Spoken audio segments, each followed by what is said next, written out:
हाँ जी। एक बार कंफर्म कीजिए मेरी आवाज क्लियर है और आपको वीडियो दिखाई दे रही है। Audio video clear. Yes ma'am. ठीक है, तो हम लोग स्टार्ट करते हैं। तो हमने लास्ट क्लास में क्या स्टार्ट किया था? हमने स्टार्ट किया था ध्यान की पद्धतियां। तो जिसमें हम दो चीजें ही पढ़ पाए थे। एक तो हमने प्रणव और सोहम जप के बारे में पढ़ा था। ठीक है, तो इसमें क्या पढ़ा था, एक ओवरव्यू ले लेते हैं। कि आपको किसी पद्मासन या सुखासन में बैठना था, स्थिर बैठना था, शरीर को सीधा रखना था और बिल्कुल रिलैक्स रखना था। ठीक है। धीरे धीरे श्वास को लेना वो छोड़ना है और श्वास लेते हुए सो की ध्वनि सुननी है। जब आप सांस लोगे तो सो की ध्वनि सुननी है। और भावना क्या करनी है कि हम विश्व प्राण को धारण कर रहे हैं। और जब आप एक्सहेल करोगे फिर हम की ध्वनि आती है और इसमें भावना करनी है कि अहंकार को बाहर कर रहे हैं। ठीक है। और भाव क्या रखना है कि जो वो है वही मैं हूँ। वो किसकी बात हो रही है? वो ईश्वर की बात हो रही है। ठीक है। स्थिर बैठना है और सोहम की ध्वनि को सुनते रहना है। कोई भी बाहर का विचार, कोई भी विचार या बाहरी आवाज आपको आकृष्ट ना करने पाए, मतलब अपनी ओर खींच ना पाए। ऐसा ना हो कि आपका ध्यान भटक जाए। ठीक है। हर अंदर जाने वाली श्वास से सोह और बाहर जाने वाली श्वास से हम। ठीक है। धीरे धीरे श्वास लंबी होती जाएगी, आपकी एकाग्रता बढ़ती जाएगी और पूरी सजगता श्वसन प्रणाली पर होगी। और जो वो है वही मैं हूँ का भाव बलवान होता जाएगा। ठीक है। यही था इसमें प्रणव और सोहम जप में। फिर और हमने क्या देखा था? अगला अगला हमने देखा था योग निद्रा। ठीक है। योग निद्रा आपको पता है कैसे की जाती है। यहाँ पे मैंने विधि नहीं लिखी है, मैंने बस कुछ थोड़ा इंट्रोडक्शन देके उसके लाभों के बारे में देखा था। तो लाभ क्या है इसमें कि नियमित रूप से जो लोग योग निद्रा करते हैं उनका तनाव दूर होता है, यानी उनका स्ट्रेस दूर हो जाता है। ठीक है। निद्रा का उपचार करने में भी मदद करती है। मतलब अगर किसी को इंसोम्निया की दिक्कत है, किसी को नींद आने में परेशानी होती है, नींद आती ही नहीं है या बहुत कम समय के लिए आती है, तो उसमें योग निद्रा सहायक है। और महिलाओं के मासिक धर्म से संबंधित समस्याओं को कम करने में मदद करती है। क्योंकि कई बार क्या होता है, जिस समय मासिक धर्म चल रहा होता है उस समय हॉर्मोन्स के उतार चढ़ाव होते हैं, तो मानसिक स्थिति बदलती रहती है। ठीक है। तो उन सारी चीजों में जो परिवर्तन होते हैं हमारे शरीर में या हमारे मन में, उनको नियंत्रित करने में सहायता मिलती है। और योग निद्रा से शरीर को आराम मिलता है, पुनर्प्राप्ति और मानसिक शांति का अनुभव होता है, जिससे शरीर की चोट और सूजन आदि से राहत मिलती है। ठीक है। हमने इतना कर लिया था, दो चीजें हम पढ़ पाए थे, फिर थोड़ी प्रॉब्लम हो गई थी, तो आज हम उससे आगे शुरू करते हैं। आज हमें पढ़ना है अंतर्मौन से। ठीक है। अंतर्मौन ये दिया गया है स्वामी सत्यानंद सरस्वती जी द्वारा।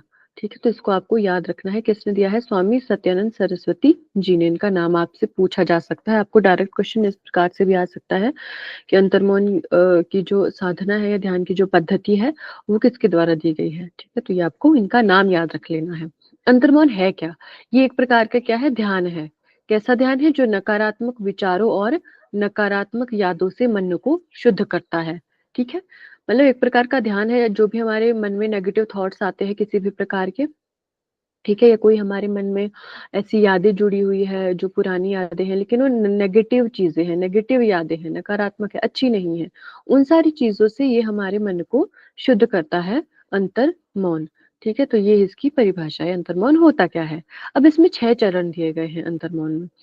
तो ये बहुत ज्यादा इंपॉर्टेंट है, ये आपको याद रख लेने हैं, क्योंकि कई बार ये पूछे जा सकते हैं आपसे। तो इनको आप, इनका सीक्वेंस भी आपको याद रखना है और इनमें ये भी याद रखना है कि ये है क्या क्या। ठीक है। तो जो पहला चरण है अंतर्मौन का, वो क्या है? इंद्रियों की धारणाओं के बारे में जागरूकता। ठीक, जो भी हमारी इंद्रियां हैं उनकी धारणाओं के बारे में आपको जागरूक होना है, उसके बारे में जागरूकता रखनी है। ठीक है। धीरे धीरे आप इसमें दक्ष होते जाओगे। जब आप शुरुआत करोगे तो थोड़ी आपको परेशानी का सामना करना पड़ सकता है। क्या पता आप उस चीज के बारे में जागरूक ना हो पाओ, लेकिन जैसे जैसे आप इसमें आगे बढ़ते जाओगे आप इसमें और ज्यादा दक्ष होते जाओगे। ठीक है। ये हो गया हमारा पहला चरण, इंद्रियों की धारणाओं के बारे में जागरूकता। दूसरा है सहज विचारों के बारे में जागरूकता। ठीक है। जो भी सहज विचार है उनके बारे में आपको जागरूक होना है, अपने मन को उस विचारों के प्रति जागरूक करना है। ठीक है। ये 2 चरण हो गए। तीसरा आता है हमारा विचारों का सचेत निर्माण और निपटान। ठीक है, जो भी विचार है उसके आपका सचेत निर्माण करना है और निपटान भी करना है। मतलब जिस प्रकार के विचार भी आपके मन में आ रहे हैं ना, उनको बिल्कुल ध्यान से देखना है कि आपके मन में कैसे कैसे विचार आ रहे हैं, और जो नेगेटिव विचार है उनका निपटान भी आपको करना है। ठीक है, ये हो गया हमारा तीसरा चरण। चौथा है हमारा सहज विचारों की जागरूकता और निपटान। जो सहज विचार है उसकी आपको जागरूकता और निपटान करना है। ठीक है, ऊपर क्या था जो दूसरा था उसमें बस उसके बारे में जागरूक आपको होना है, लेकिन चौथे में क्या है कि उसकी जागरूकता है, साथ ही साथ में निपटान भी आपको करना है। और पांचवा है विचारहीनता, बिल्कुल ही विचारहीन हो जाना है, मतलब कि किसी भी प्रकार का विचार आपके मन में आने ना पाए, इस प्रकार से आप इसको समझ सकते हो विचारहीनता को। ठीक है, और छठा चरण और अंतिम चरण क्या है हमारा, मानसिक प्रतीकों के बारे में जागरूकता। ठीक है, मन में जिस भी प्रकार की चीजें आपकी आ रही है, कैसे भी प्रतीक है या कोई अन्य चीजें आपके मन में आ रही है, उसके उसके प्रति आपको जागरूक होना है। क्योंकि क्या होता है, हम जैसे सामान्य रूप से हम हैं तो हमारे मन में बहुत सारी चीजें आती रहती है, थॉट्स आते ही रहते हैं, मन शांत नहीं रहता है। ठीक है, अच्छी चीजें आती है, बुरी चीजें आती है, तो उससे कई बार खुद ब खुद आगे आगे कहानी बनती जाती है कि मान लो एक नेगेटिव थॉट आ गया दिन में कोई भी, तो उससे आगे आगे कहानी बनती जाएगी, फिर बस हम उसी में उलझे रहेंगे, मन की परेशानी होती रहेगी, असल में हुआ ना हुआ वो सारी चीजें। लेकिन अगर उस चीज के बारे में आप सचेत हो जाते हो, जागरूक हो जाते हो और उसका निपटान कर पाते हो, तो आप इन सारे जो नकारात्मक विचार आपके मन में होते हैं उनसे छुटकारा पा सकते हो, अपने मन को साफ कर सकते हो। या कोई पुरानी यादें हैं, बुरी यादें हैं, बार बार आ रहे हैं आपके मन में, ठीक है, तो अगर आप इस साधना का अभ्यास करोगे तो ये सारी चीजें जो है आपके मन से दूर होती जाएगी और आपका मन शुद्ध होता जाएगा। ठीक, हमने पढ़ा अंतर्मौन स्वामी सत्यानंद सरस्वती जी ने जो दिया है। ठीक है, एक ध्यान है ये जो नकारात्मक विचारों और नकारात्मक यादों को दूर करता है आपके मन से और आपके मन को शुद्ध कर देता है। 6 चरण है, याद रखने हैं आपको। पहला है इंद्रियों की धारणाओं के बारे में जागरूकता होनी चाहिए। फिर दूसरा सहज विचारों के बारे में जागरूकता। तीसरा विचारों का सचेत निर्माण और निपटान। चौथा है सहज विचारों की जागरूकता और निपटान। पांचवा है विचारहीनता और लास्ट है हमारा मानसिक प्रतीकों के बारे में जागरूकता। ठीक है, तो ये आपको याद रख लेने हैं, इसके 6 चरण इंपॉर्टेंट है। अगला है हमारा अजपा जप। ठीक, अजपा जप, तो अजपा जप के बारे में देख लेते हैं। अजपा जप होता क्या है। जपा जप मंत्र ध्यान का एक रूप है, मतलब मंत्र ध्यान का एक रूप है जो साधकों को अंतर्दृष्टि प्राप्त करने और आंतरिक शांति को प्राप्त करने का अवसर प्रदान करता है। ठीक है, मतलब एक मंत्र ध्यान का रूप है जपा जप। होता क्या है इससे, जो साधक है, जो भी साधना करते हैं, मतलब जो अजपा जप का अभ्यास करते रहते हैं, उनको अंतर्दृष्टि प्राप्त होती है और आंतरिक शांति भी प्राप्त होती है। ठीक है, इसमें होता क्या है, एक पवित्र मंत्र को मन में या मुख से जपना शामिल होता है। ठीक है, मतलब कोई भी एक पवित्र मंत्र ले लीजिए आप किसी भी प्रकार का, तो उस मंत्र को क्या है आपको मन में दोहराना होता है या मुख से बोलना होता है। ठीक है, ये चीजें इसमें आ जाती है, मतलब आप मन में भी कर सकते हो या मुख से थोड़ा जोर जोर से बोल के भी कर सकते हो अजपा जप को। लाभ क्या होते हैं इससे, लाभ इंपॉर्टेंट है, याद रख लीजिएगा। नियमित अभ्यास के माध्यम से अजपा जप शारीरिक कल्याण के साथ साथ आंतरिक शांति और मानसिक स्पष्टता लाने में मदद करता है। मतलब शारीरिक कल्याण तो होता ही आपका अजपा जप से, लेकिन आंतरिक शांति भी आपको मिलती है। ठीक है, और मानसिक स्पष्टता भी आपको आती है, मतलब अंदर आप पूरी तरह से शांत हो जाओगे। जो आपका मन है, जो आपका अंतर मन है, वो पूरी तरह से आपका शांत हो जाता है। ठीक है, और मानसिक स्पष्टता एक आती है। ठीक है, जो भी इसको मन से ही आप समझोगे, मन में किसी भी प्रकार के विचार है, कोई धारणा है या अन्य कोई चीजें हैं, मतलब अगर आप किसी चीज को का निष्कर्ष आपको निकालना है, किसी चीज के बारे में और सोचना है या और ज्यादा अध्ययन करना है, तो आपको मानसिक स्पष्टता आ जाती है। आप चीजों को बहुत अच्छे से मैनेज कर पाते हो, बहुत क्लियर तरीके से कर पाते हो। ठीक है, इस प्रकार का ध्यान चिंता को कम करता है ना, जो हमारी किसी भी प्रकार की टेंशन है उसको कम कर देता है। नींद की गुणवत्ता में सुधार लाता है। ठीक है, कि आपकी नींद बहुत अच्छे से आपको आएगी, नींद की गुणवत्ता में सुधार। ऐसा नहीं होगा कि कई बार क्या होता है, लोगों को नींद या तो आएगी ही नहीं, या बहुत कम आएगी, या क्या होता है नींद आने में बहुत दिक्कत होती है, इधर उधर पलटी मारते रहते हैं, फिर उनको नींद नहीं आती है, या अगर नींद आ गई है तो बार बार बीच में नींद खुलती रहती है। इस प्रकार की जो समस्याएं हैं वो इससे सही हो जाती है। ठीक है। और अवसाद को प्रबंधित करने में फायदेमंद होता है। अवसाद यानी डिप्रेशन को प्रबंधित करने में फायदेमंद होता है हमारा अजपा जप। ठीक है, एक बार बता दीजिए, आपको आवाज आ रही है और पीपीटी दिख रही है? मैं यस मैम। ठीक है, थैंक यू। तो हमने क्या देखा, हमने देखा अजपा जप, मतलब कोई भी एक मंत्र है आपको, जो आपको या तो मन में दोहराना है या बोल के भी दोहरा सकते हो। इसका लाभ यही है कि शारीरिक कल्याण भी होगा आपका, आंतरिक शांति भी मिलेगी, मानसिक स्पष्टता भी आपको मिलेगी इससे। ठीक है, और आपकी चिंता कम हो जाएगी, बिल्कुल टेंशन कम हो जाएगी आपकी, नींद आपको अच्छी आएगी, मतलब नींद की गुणवत्ता जो है वो बढ़ जाएगी आपकी। और डिप्रेशन को प्रबंधित करने में भी फायदेमंद होता है हमारा अजपा जप। ठीक है, ये हो गया।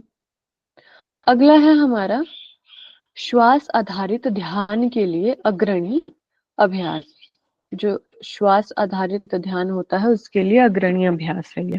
तो इसमें क्या होता है, इसमें सबसे पहले करना होता है, आपको गिनती करनी होती है। किसकी गिनती करनी है? प्रत्येक श्वास प्रश्वास की आपको गिनती करनी है, कि कितनी बार आप सांस ले रहे हो, कितनी बार सांस छोड़ रहे हो, तो इसकी आपको गिनती करनी है।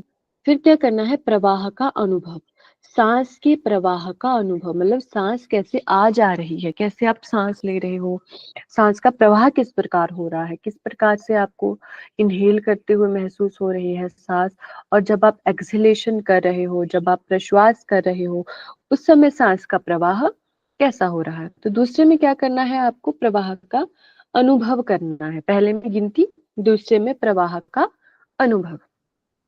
ठीक। फिर है अनुभूति का अनुभव, सूक्ष्म संवेदना का अनुभव करे। कोई भी आपको सूक्ष्म संवेदना हो रही है किसी भी प्रकार की शरीर में, तो उसका भी आपको अनुभव करना है। छोटे से छोटी संवेदना का भी, सूक्ष्म मतलब छोटे से छोटी, ठीक है, छोटे से छोटी किसी भी प्रकार की संवेदना का आपको अनुभव करना है। ठीक। फिर क्या है, आपको सांस को ही नाक से ही लेना है और नाक से ही छोड़ना है, मतलब मुंह का इसमें जिक्र नहीं किया गया है, कि ऐसा नहीं है कि आपको नाक से लेकर मुंह से छोड़ना है या मुंह से लेकर फिर नाक से छोड़ देना है। नहीं, इसमें क्या बोला गया है, आपको नाक से ही सांस को लेना है, तो इनहेल भी नाक से ही करना है और एक्सहेल भी नाक से ही करना है। ठीक।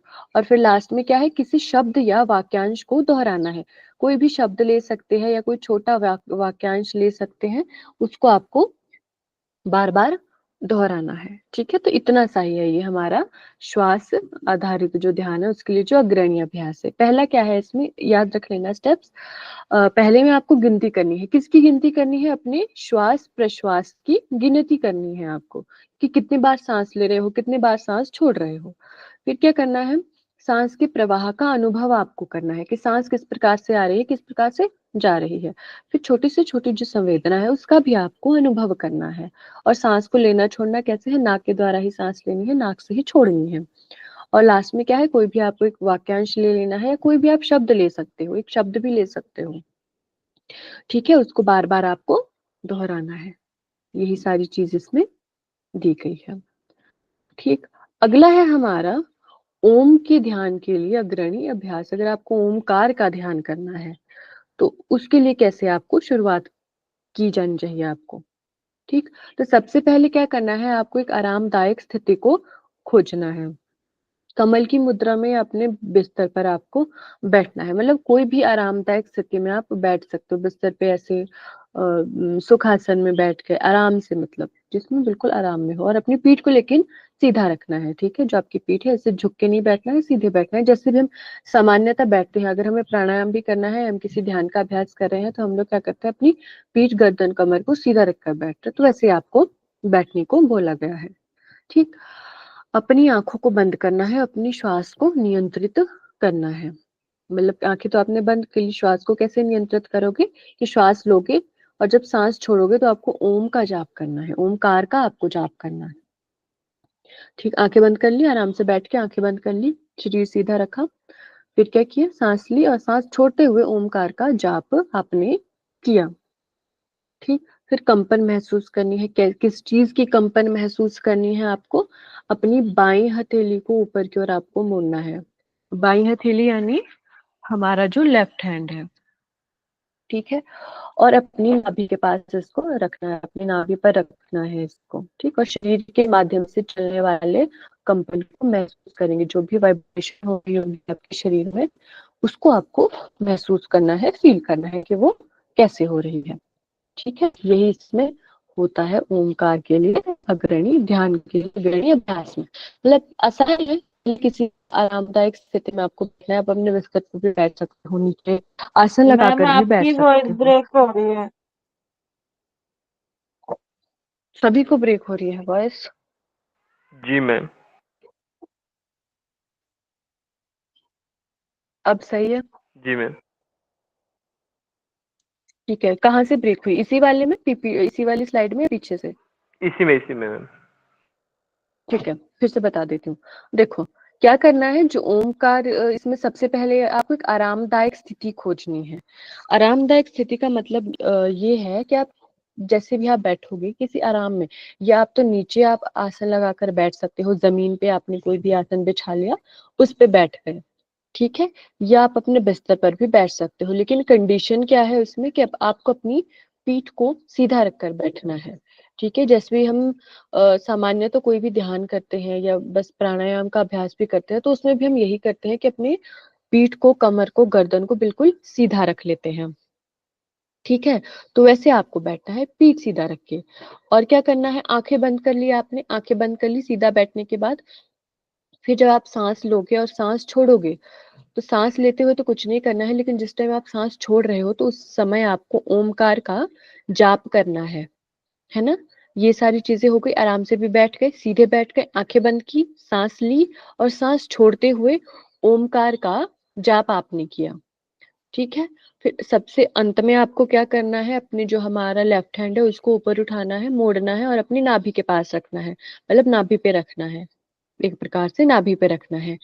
और क्या महसूस करना है, शरीर के माध्यम से चलने वाले कंपन को आपको महसूस करना है, मतलब जो भी वाइब्रेशंस आपकी बॉडी में हो रही है, उन सारी चीजों को आपको महसूस करना है अपने हाथ से, ठीक है। समझ आ गया, क्लियर हो गया सभी को? इसकी क्रियाविधि एक बार बता दीजिए।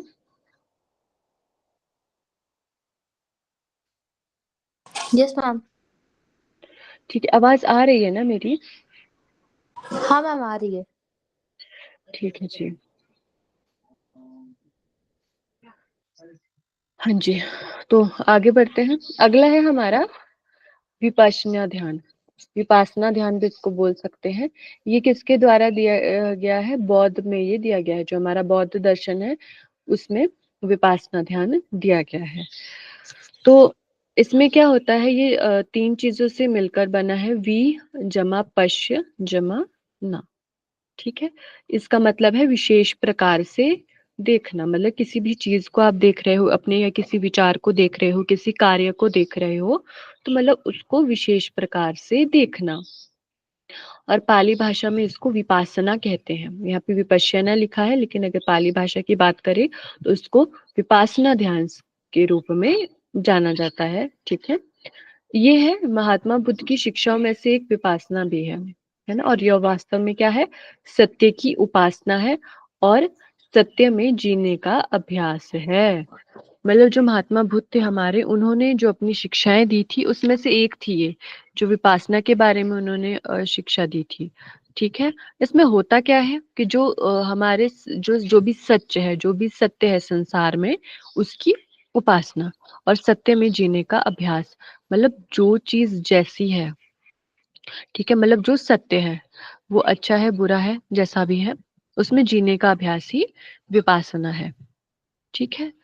और क्या है इसमें आगे? विपासना एक सम्यक ज्ञान है। सम्यक ज्ञान का क्या मतलब है कि जो जैसा है उसे ठीक वैसा ही देख समझकर जो आचरण होगा वही सही और कल्याणकारी सम्यक आचरण होगा। मतलब वही चीज जो मैंने पहले बोली कि जो चीज जैसी है उसको हमें वैसा ही देखना है, उसमें कुछ ऐसे मिलावट नहीं करनी है, कि मान लो कोई चीज को हम देख रहे हैं तो उसमें हम अपने ही मन से कोई भी विचार डाल रहे हैं, नहीं कि नहीं ये ऐसा नहीं है, ये वैसा है, मतलब उसके सच को हम छुपा के अपने अपने मन से कुछ विचार उसमें डाल के सोच रहे हैं, ये चीज ऐसी नहीं वैसी होगी जैसा हमने सोचा।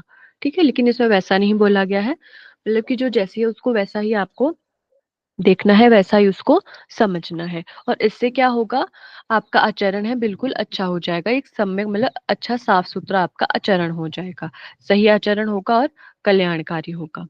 ठीक है, विपाशना आत्मनिरीक्षण की एक प्रभावकारी विधि है और इससे आत्मशुद्धि होती है, मतलब ये आत्मनिरीक्षण की विधि है और इससे आत्मशुद्धि होगी। आत्मनिरीक्षण क्या, अपना निरीक्षण करना है ना, खुद का निरीक्षण करना कि क्या कैसे हो रहा है, जो भी चीज आपके अंदर घटित हो रही है, आपके मन में किस प्रकार के विचार आ रहे हैं, उनको ध्यान से देखना, उनको वैसे ही देखना जैसे वो है। ठीक है, और जब आप इस प्रकार की प्रक्रिया को करते रहोगे, जब आप विपासना ध्यान को प्रैक्टिस करते रहोगे, जो चीज जैसी है उसको वैसे देखते रहोगे, सत्य की उपासना करते रहोगे, ये सारी चीजें आप बार बार दोहराते रहोगे, तो फिर क्या होगा, इससे आत्म शुद्धि हो जाएगी, अंदर की आपकी शुद्धि हो जाएगी, आपकी आत्मा शुद्ध हो जाएगी। ठीक है, फिर है इसके लाभ कि विपासना के क्या क्या लाभ है। इससे तनाव हट जाता है, मतलब किसी भी प्रकार का स्ट्रेस है वह हट जाता है। ठीक है, नकारात्मक और व्यर्थ के विचार आते नहीं है, मतलब जो नेगेटिव थॉट्स है या कोई फालतू के विचार आपके मन में आते नहीं है अगर आप विपासना ध्यान की प्रैक्टिस करते हो। ठीक है, मतलब अगर आपको किसी भी प्रकार का स्ट्रेस है, अगर आप अपने मन के अंदर झांकोगे, उस अपने विचारों को देखोगे, सारी चीजें देखोगे क्या कैसे हो रहा है, तो आपका स्ट्रेस कम हो जाएगा, आपके नेगेटिव थॉट्स कम हो जाएंगे और फालतू के विचार आपके मन में नहीं आएंगे। ठीक है, और दूसरा क्या लाभ है, मन में हमेशा शांति बनी रहती है, मतलब आपका मन जो है वो शांत हो जाता है। ठीक है, ऐसा कुछ नहीं है कि बहुत ज्यादा आपके मन में उथल पुथल चली है कि कभी किस प्रकार की चीजें हो रही है आपके मन में, कभी कैसा घटित हो रहा है, नहीं, आपका मन पूरी तरह से शांत हो जाता है। ठीक है, फिर क्या है, शरीर के सारे संताप मिट जाते हैं और काया निरोगी होने लगती है, मतलब संताप मतलब किसी भी प्रकार के दुख है आपको, शारीरिक दुख है, शारीरिक पीड़ा आपको है किसी भी प्रकार की, तो वो इससे दूर हो जाती है। ठीक है, और काया निरोगी होने लगती है, मतलब जो हमारा शरीर है वो निरोगी होने लगता है, किसी भी प्रकार के रोग है आपके शरीर में, छोटे बड़े, छोटे से छोटी बीमारी या बड़े से बड़ी कोई भी आपको अगर समस्या है, तो वो चीजें धीरे धीरे क्या होने लगती है, ठीक होने लगती है। ठीक है, तो ये आपको ध्यान में रखना है कि इससे क्या क्या होता है। और सबसे बड़ा लाभ क्या है विपासना ध्यान का, सबसे बड़ा लाभ है कि अगर आप इसको निरंतर करते रहते हैं, मतलब आप इसकी लगातार प्रैक्टिस करते रहते हो, तो आपको आत्म साक्षात्कार होने लगता है और सिद्धियां स्वतः ही आपकी सिद्ध हो जाती है। ठीक है, मतलब अगर आप बार बार प्रैक्टिस करोगे कि आपने लगातार निरंतर आप अच्छे मन से और बिल्कुल हर रोज इसके प्रैक्टिस कर रहे हो पूरे ध्यान लगाकर, तो क्या होगा, आपको आत्म साक्षात्कार हो जाएगा। ठीक है, और आपको सिद्धियां मिलने लग जाएगी, आपकी सिद्धियां सिद्ध होने लग जाएगी। ठीक है, ये सारा हमने देखा विपासना ध्यान किसके द्वारा है, बौद्ध दर्शन में इसका दिया गया है, महात्मा बुद्ध द्वारा विपासना ध्यान को दिया गया है। इसका अर्थ है विशेष प्रकार से देखना, पाली भाषा में विपासना बोला गया है, वी जमा पश्य जमा ना, इन तीन चीजों से मिलकर बना है विपश्यना।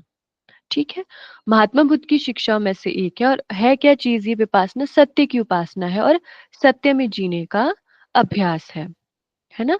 विपासना एक सम्यक ज्ञान है, सम्यक ज्ञान मतलब जो जैसा है उसको ठीक वैसा ही देख समझकर जो आचरण होगा वही सही और कल्याणकारी सम्यक आचरण होगा, मतलब जो चीज जैसी है उसको वैसा ही देखकर जानकर उसी के अनुसार आपको आचरण करना है। ठीक है, और क्या है, ये एक आत्मनिरीक्षण की प्रभावकारी विधि है, इससे आत्मशुद्धि हो जाती है। लाभ यह है, तनाव हमारा हट जाएगा, नेगेटिव थॉट्स और व्यर्थ के विचार नहीं आपके मन में आएंगे, मन शांत हो जाएगा, सारे संताप मिट जाएंगे शरीर के और शरीर आपका निरोगी होने लग जाएगा,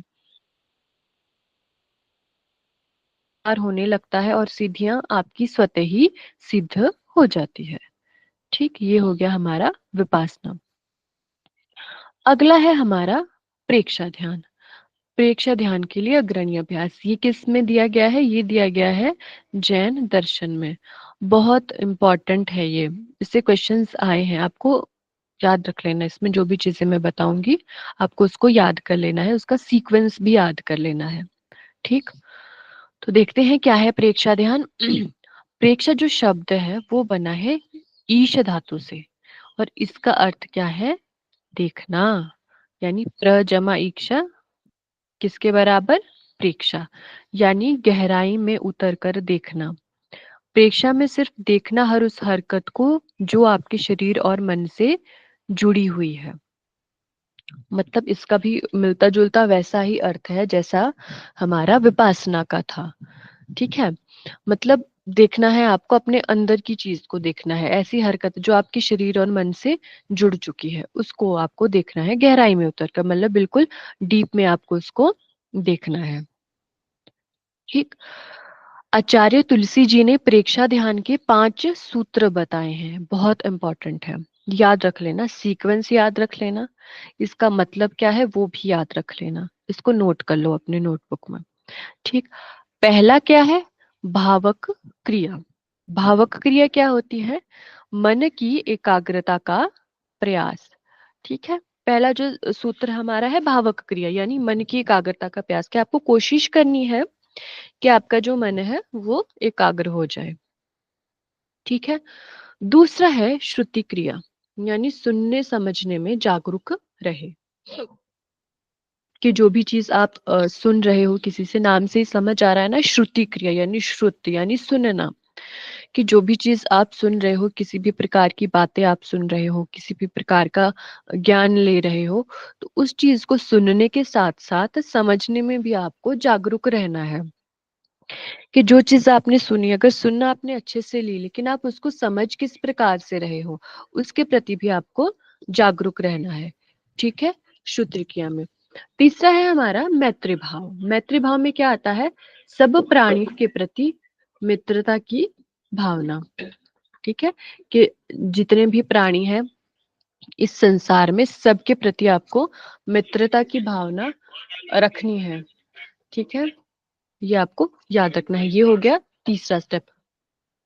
चौथा है हमारा भोजन का संयम, मतलब भोजन का आपको संयम करना है। ऐसा नहीं है बहुत अत्यधिक मात्रा में भोजन ले लेना है या बहुत कम मात्रा में लेना है, मतलब एक संयमित तरीके से आपको भोजन लेना है। ठीक है, ये हो गया चौथा। और पांचवा क्या है? वाणी का संयम, यानी जो आप बोलोगे अपने मुख से, जिस भी प्रकार के आप शब्द बोलोगे उस पर भी आपको संयम रखना है। ठीक है, ये 5 चीज हो गए प्रेक्षा ध्यान के सूत्र।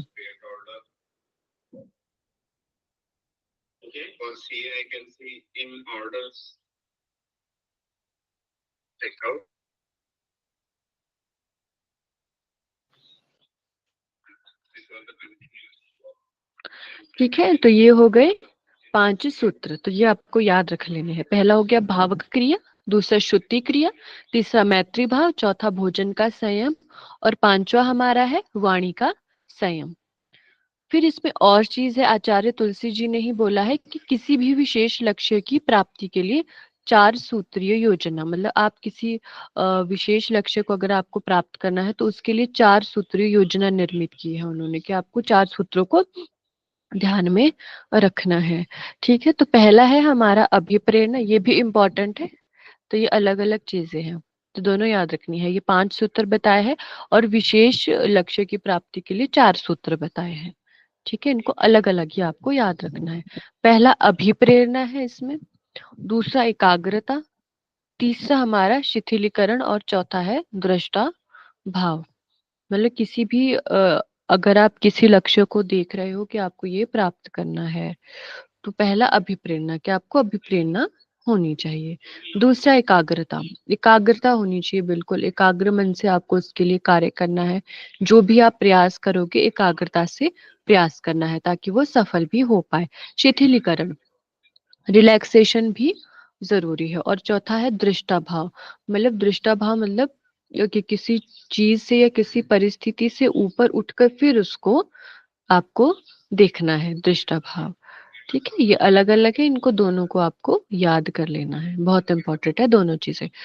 और क्या चीज है इसमें, इस साधना पद्धति के मुख्य 8 प्रयोग है, ये भी बहुत इंपॉर्टेंट है, इसका सीक्वेंस भी आपको याद रखना है और ये भी याद रखना है कि ये 8 चीजें कौन सी है। ठीक है, इसको नोट कर लेना। पहला है इसमें कायोत्सर्ग या शवासन। ठीक है, दूसरा हमारी अंतर यात्रा, यानी अंदर की यात्रा के अंदर क्या चल रहा है, क्या चीजें घटित हो रही है। ठीक, तीसरा है श्वास प्रेक्षा, यानी अपनी आती जाती सांसों को देखने की साधना। नाम से ही समझ आ रहा है, श्वास प्रेक्षा यानी सांस से संबंधित है। तो इसमें क्या करना है, अपने आती जाती सांसों को देखना है आपको कि किस प्रकार से आपकी सांस आ रही है, किस प्रकार से जा रही है। चौथा है हमारा शरीर प्रेक्षा। शरीर प्रेक्षा यानी आंखें बंद करके मानस चक्षु से शरीर के विभिन्न अंगों को देखने की साधना। ठीक है, आंखें खोलकर नहीं, आंखें बंद करके आपको मन से देखना है शरीर के विभिन्न अंगों को। ठीक है, आपने आंखें बंद कर ली, फिर जितने भी आपके शरीर के विभिन्न अंग है उनको आपको मन के द्वारा देख रहे हो, मन की आंखों से देख रहे हो। ठीक है, पांचवा है चैतन्य केंद्र प्रेक्षा, यानी अपनी चेतना के स्रोत और उसके केंद्र को देखने की साधना। जो भी आपकी चेतना का स्रोत है, जो भी सोर्स है, उसको देखना और उसके केंद्र को देखने की साधना इसमें आती है। छठा है लेश्या ध्यान। लेश्या ध्यान में क्या है, शरीर और मानस के आभा मंडल के रंगों को देखने की साधना। मतलब शरीर और जो मन हमारा है उसका आभा मंडल के रंग को देखने की साधना। सातवां आता है इसमें अनुप्रेक्षा। अनुप्रेक्षा यानी स्वभाव परिवर्तन के लिए संकल्प लेना और उन संकल्पों को देखने की साधना। मतलब स्वभाव परिवर्तन क्या हो जाएगा इसमें कि आपको अपने स्वभाव को बदलना है, एक सकारात्मक परिवर्तन आपको खुद में लाना है अपने स्वभाव में। तो अनुप्रेक्षा में क्या करोगे, उस चीज के लिए आप संकल्प लोगे सबसे पहले तो, और फिर उन संकल्पों को देखने की साधना इसमें आती है अनुप्रेक्षा में। ठीक, और आठवीं हमारी है भावना। ये हो गए इसके 8 प्रयोग। ये पूरी ही स्लाइड बहुत इंपॉर्टेंट है, तो आपको ये याद रख लेना है। ठीक है, एक बार देख लेते हैं हमने आज क्या क्या पढ़ा है। इतना ही हम आज पढ़ेंगे, कल आपकी इसकी सेकंड लास्ट क्लास है, कल सिलेबस पूरा, फिर परसों हम करेंगे रिवीजन। देखो, हमने देखा सबसे पहले अंतर्मौन, स्वामी सत्यानंद सरस्वती जी ने दिया है। क्या है ये कि नकारात्मक विचारों और नकारात्मक यादों से हमारे मन को शुद्ध करता है। इसके 6 चरण हैं अंतर्मौन के। पहला है इंद्रियों की धारणाओं के बारे में जागरूकता, सहज विचारों के बारे में जागरूकता, तीसरा विचारों का निर्माण और निपटान, चौथा सहज विचारों की जागरूकता और निपटान, पांचवा विचारहीनता, और छठा है हमारा मानसिक प्रतीकों के बारे में जागरूकता। फिर उसके बाद हमने देखा अजपा जप। अजपा जप में क्या होता है कि आपको मतलब कोई भी एक पवित्र मंत्र लेना होता है, आपको मन में या मुख से इसको जपना होता है। ये क्या करता है, साधकों को अंतर्दृष्टि प्राप्त करने में और आंतरिक शांति प्राप्त करने में सहायक है। और लाभ क्या है इसके, शारीरिक कल्याण करता है हमारा, आंतरिक शांति और मानसिक स्पष्टता लाता है। और इस प्रकार का जो ध्यान है हमारी चिंता को कम कर देता है, नींद की गुणवत्ता में सुधार लाता है और डिप्रेशन को कम करने में सहायक होता है। फिर पढ़ा हमने श्वास आधारित ध्यान के लिए अग्रणी अभ्यास। इसमें क्या होता है, आपको प्रत्येक जो आपका श्वास प्रश्वास है उसकी गिनती करनी है, और उसमें दूसरा है प्रवाह का अनुभव, कि जो आप सांस जिस प्रकार से ले रहे हो, जैसे छोड़ रहे हो, उसका आपको अनुभव करना है। फिर सूक्ष्म संवेदना का भी आपको अनुभव करना है, और नाक के द्वारा ही सांस लेनी है, नाक के द्वारा ही सांस को छोड़ना है। और अंतिम क्या है, आपको कोई भी शब्द लेना है या कोई आप छोटा वाक्यांश ले सकते हो, उसको दोहराना है। अगला हमने पढ़ा ओमकार के ध्यान के लिए अग्रणी अभ्यास। इसमें आपको किसी भी आरामदायक स्थिति में बैठना है, अपनी पीठ को सीधा रखना है। ठीक, सांस लेनी है और सांस छोड़ते हुए ओमकार का जाप आपको करना है। फिर लास्ट में क्या करना है, आपको बाईं हथेली उठानी है, अपने नाभि पे रखनी है और शरीर के माध्यम से जो भी वाइब्रेशंस हो रही है, जो भी कंपन हो रही है, उसको आपको महसूस करना है अपने हाथ से। अगला हमने देखा विपासना ध्यान, जो बौद्ध दर्शन में दिया गया है। इसको पाली भाषा में विपासना बोलते हैं। विशेष प्रकार से देखना इसका अर्थ है वी जमा पश्य जमा ना से ये मिलकर बना है विपश्यना। ठीक है क्या ये सत्य की उपासना है और सत्य में जीने का अभ्यास है। सम्यक ज्ञान है, मतलब कि जो जैसा है उसको वैसे ही देखना और उसी प्रकार से आपको आचरण करना है, जो आपके लिए एक कल्याणकारी आचरण होगा। आत्मनिरीक्षण की विधि है, इससे आत्मशुद्धि हो जाती है। फिर इसके लाभ हमने देखे, इससे तनाव हमारा हट जाएगा, स्ट्रेस हट जाता है, नेगेटिव थॉट्स और फालतू के विचार भी हमारे मन में नहीं आते हैं, मन हमेशा शांत रहता है, मन में शांति बनी रहती है, शरीर के सारे हमारे संताप मिट जाएंगे, हमारा जो शरीर है वो निरोगी होने लगता है, हमारी काया निरोगी होने लगती है। काया शरीर एक ही बात, ठीक। सबसे बड़ा लाभ क्या है, अगर आप निरंतर इसका अभ्यास करोगे तो आपको आत्म साक्षात्कार हो जाएगा और सिद्धियां मिलने लग जाएगी। फिर लास्ट में हमने देखा प्रेक्षा ध्यान। प्रेक्षा ध्यान किसमें है, प्रेक्षा ध्यान है जैन दर्शन में। ईश धातु से बना है प्रेक्षा, इसका अर्थ भी है देखना, प्रजमा इच्छा मतलब प्रेक्षा, ठीक। इसमें क्या होता है कि किसी चीज को गहराई में उतर कर देखना, तो इसमें वो हर चीज आती है जो आपके शरीर से और मन से जुड़ी हुई है, ठीक। 5 सूत्र बताए हैं आचार्य तुलसी जी ने। पहला है भावक क्रिया, यानी मन की एकाग्रता का आपको प्रयास करना है। दूसरा श्रुति किया है, सुनने समझने में आपको जागरूक रहना है। तीसरा मैत्री भाव, यानी सब प्राणियों के प्रति मित्रता की भावना आपको रखनी है। चौथा है आपको भोजन का संयम करना है, बहुत ज्यादा नहीं खाना है, संयम में संयमित होकर खाना है भोजन। और पांचवा है वाणी का संयम, आपको अपनी वाणी पर भी संयम रखना है, जो बोलना है सोच समझकर बोलना है, उचित परिस्थिति देखकर सिचुएशन के हिसाब से आपको बोलना है, ठीक।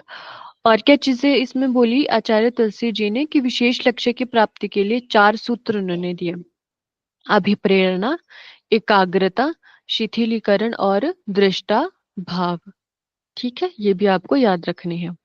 फिर इसी में और है हमारा कुछ 8 प्रयोग है इसके प्रेक्षा ध्यान के। पहला इसमें कायोत्सर्ग है या शवासन, दूसरी अंतर यात्रा, तीसरी है श्वास प्रेक्षा यानी आती जाती श्वासों को देखना है, चौथा शरीर प्रेक्षा यानी आंखें बंद कर मन के चक्षु से आपको शरीर के विभिन्न अंगों को देखना है, फिर है चैतन्य केंद्र प्रेक्षा, अपनी चेतना के स्रोत को देखना है और उसके केंद्र को देखना है, छठा लेशिया ध्यान है, शरीर और मन के आभा मंडल के रंगों को आपको देखना है, सातवां है अनुप्रेक्षा, यानी स्वभाव परिवर्तन के लिए आपको संकल्प लेना है, अपने स्वभाव परिवर्तन के लिए आप संकल्प लोगे और उन संकल्पों को देखने की साधना इसमें आती है अनुप्रेक्षा में। और सबसे अंतिम और 8वां है हमारा भावना, ठीक है। तो ये सारी चीजें आपको याद रख लेनी है। तो ये होगी हमारी ध्यान की पद्धतियां, ये हमने आज पढ़ा। तो कल हम पढ़ेंगे कंटेम्प्रेरी योगिक प्रैक्टिसेस, कल हम इसको पूरा कर लेंगे, जिसमें हम क्या पढ़ेंगे, योगिक सूक्ष्म व्यायाम पढ़ेंगे, स्वामी धीरेन्द्र ब्रह्मचारी जी द्वारा दिए गए हैं, जो साइक्लिक मेडिटेशन पढ़ेंगे, चक्रीय ध्यान एस व्यासा द्वारा दिया गया है, एस व्यासा जो हमारा संस्थान है बेंगलोर में। फिर माइंड साउंड रेजोनेंस टेक्निक पढ़ेंगे, यानी MSRT इसको शॉर्ट में बोलते हैं, ये भी एस व्यासा की देन है। ट्रांसडेंटल मेडिटेशन पढ़ेंगे, भावातीत ध्यान महर्षि महेश योगी जी ने जो दिया है। योग निद्रा हमने पढ़ लिया है पहले ही। और क्या पढ़ेंगे हम, सविता की ध्यान धारणा जो DSVV यानी देव संस्कृति विश्वविद्यालय की देन है। तो कल हम इसको पूरा कर लेंगे और परसों हम करेंगे प्रीवियस क्वेश्चन का डिस्कशन क्लास में, ठीक है।